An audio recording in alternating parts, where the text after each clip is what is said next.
نه خیلی центр برادر центр بود دیگه ایده ست فراموش نسوز بله خیلی که کم شوخی کردن در کره خیلی شما را ثبت کرده شه نه شوخی میکنم برادر ما حجم نگارم کم که انسان باید همین استادای ما میگفتن و پدر و مادر ما با بکانون میگفتن که وقتی خوش برای هر یک استاد وقتی خوش برای هر یک انسان دارو ایده نباشه سلامت باشه الله نگهدار باشه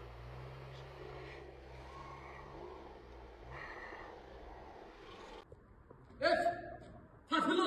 budur da Ruslarla korkutuyormuş bu rejisörü kısım bekliyor bekliyor. Budur sahne budur korkunu, sizden korkunu bana inon var Ruslardan soğaysanda. Hayır. Tu hame kumuni hame da mikrofonu, budur okudam.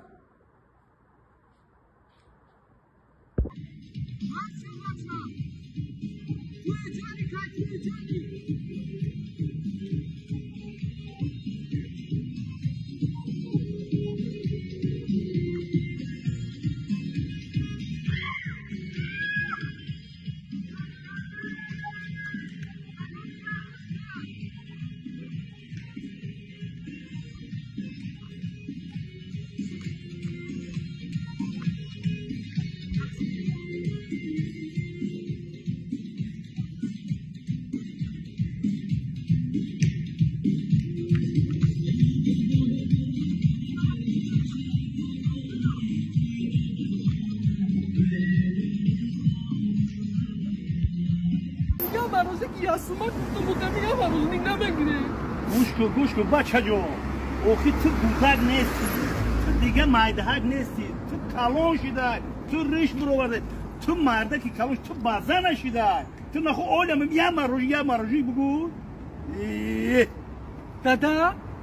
ما کلون شدم کلون شده تیره نگه که چی کلون شده ما بازه نشدم بازه نشده یو دادا بیا کنه زنم که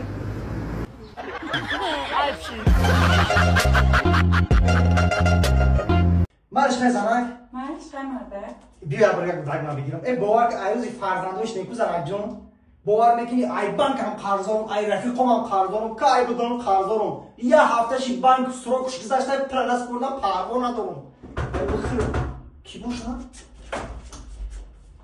شما تا تلفن‌ها جواب نمیدی یه هفتهشی ما ترک افتستیم ولی بانک تنم بسپاریم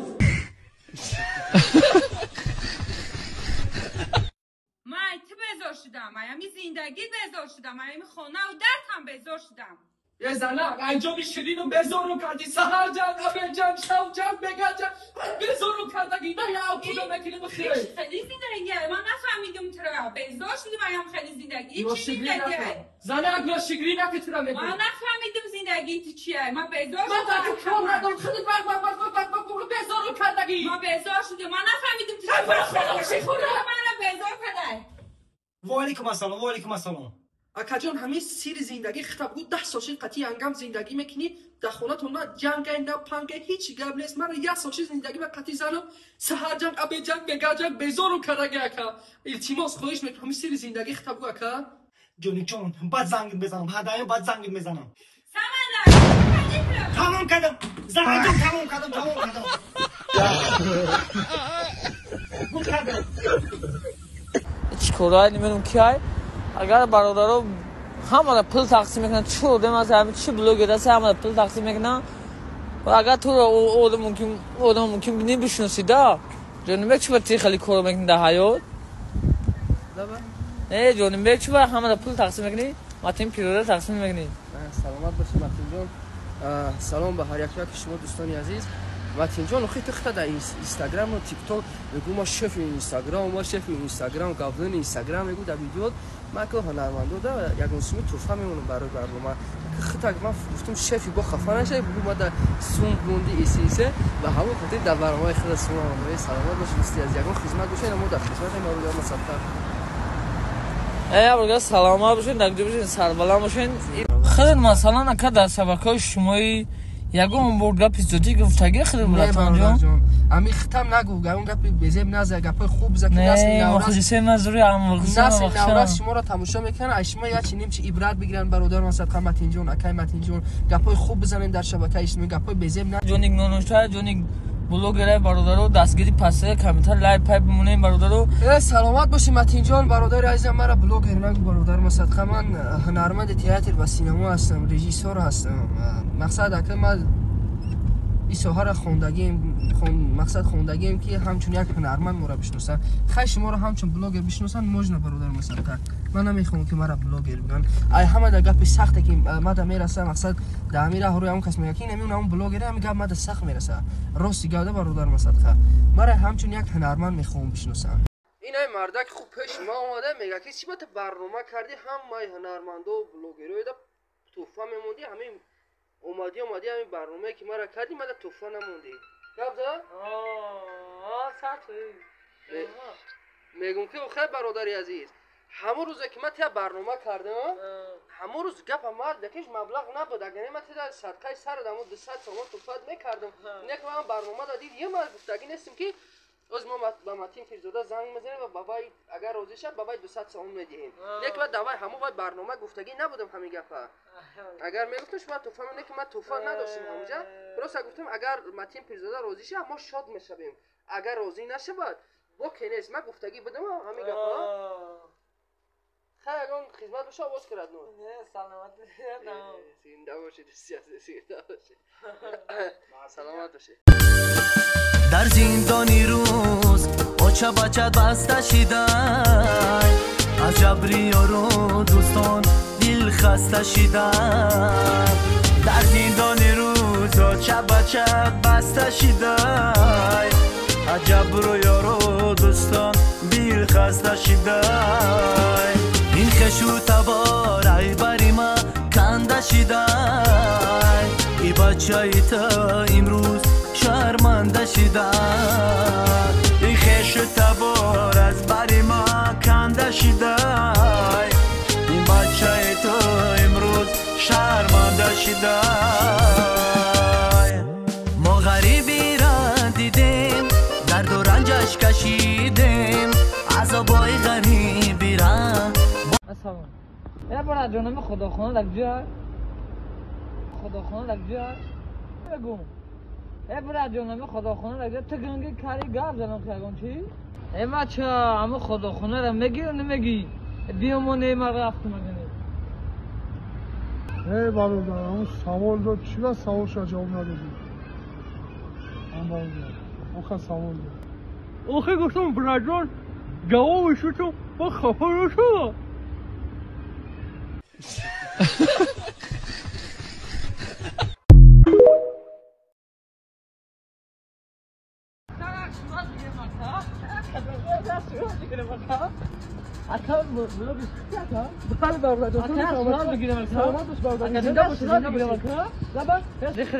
سرال بگیرم خیلی بلوگر بوده که جون سرال بگیرم خطی برادر نوز من گودک نم توالشتگی ورشتگی مارا اوخی یعنی که ننگی گودک نم توالشتگی ورشتگیم گفتم سببش در چیه سببش در اینه که مرا بیروبینک دیدن نمیشود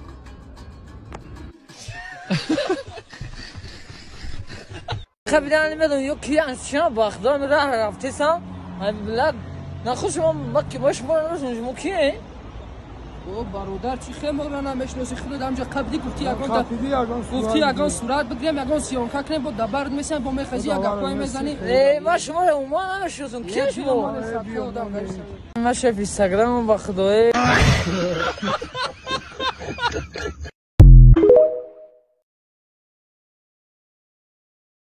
حاضر بر یک هنرمند زنگ زدم مقصد مانند همین برنامه‌ایم کردم همون برنامه ثبت کردم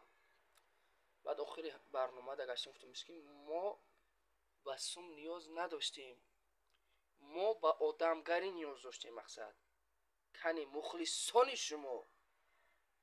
بفهمن که همین هنرمند که ما دیدن وریمیت در توپ اینترنت هست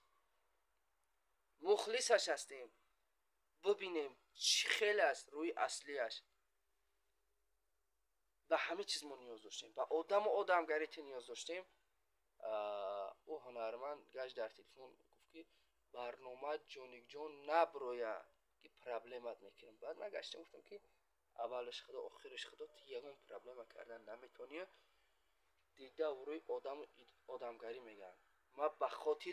آدمگری که در یک راه رفتیم تم هنرمندی من هنرمندم به همین خاطر برنامه را نمیبرتم. نه که ما خواستی نامی او هنرمنده نمیگیرم در این برنامه که وای من نامی وای بگیرم یا برنامه شمی بروردم یا صورت شمی موندم رو سیاه میشید. مقصد در مبین این قدر مخلصش بسیار است. مقصد در برنامه من ایوای سون خواستم گشت گفت که من نمیتونم داده ندارم. خیلی خوب من گشتم گفتم با که نیست نداری. بعد آخر گفتم برنامه گفت این برنامه که باشه مرا در مبین مردم قشاق بدن من نشان دادی تو جانی نشان دادی. مقصد سیونکت که رفته است باشه من نمیدونستم تو سیونکت ای و سیسه نپرت برنامه گشت گفتم که برنامه باید رو فرض از بار خوش زد رو سیونکت. گفتم